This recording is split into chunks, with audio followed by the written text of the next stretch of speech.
கடைக்கு மட்டும் வாங்கி கொடுங்க. எங்கள் அப்பா என்ன பார்த்து திட்டுவாங்க, வாங்கி கொடுத்துருங்களா? இல்லை எங்கள் அப்பா காலங்கலிகாலமாய் போச்சு.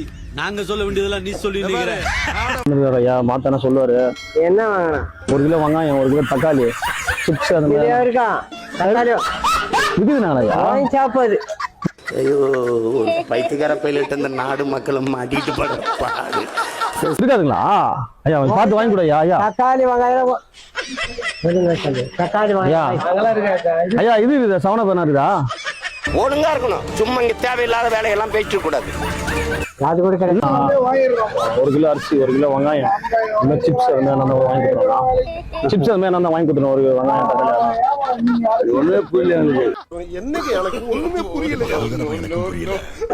நம்ம கூட வாங்கி தரேன். இல்ல நான் ஒண்ணுண்ணா இல்ல, நான் வெங்காயம் அந்த மாதிரி இருக்காதுங்களா? வெங்காயம் தக்காளி கடை இல்லைங்களா? கடை இருக்குதான் வாங்கணும்னாவா? நல்லா இருக்குங்களா? எங்க போய் கேட்டு பண்ணணும். தரமாட்டாங்களா இவங்களா? தரமாட்டாங்க. என்னதான் இருக்கும் அப்ப? இங்க உப்பு மிளகாட்ட கூட இருக்காதுங்க. என்னதான் இருக்கும் அப்போ? சாவணும். இருந்தா எங்கேயாவது போய் விஷத்தை குடிச்சிட்டு செத்து போங்க. இதுக்கு என்ன இது ஒரு பெரிய இது ஒரு பிரச்சனைன்னு பேசிட்டு இது ஒரு கேவலம். அது வாங்கி இருக்குது. பசங்க தாங்கதா?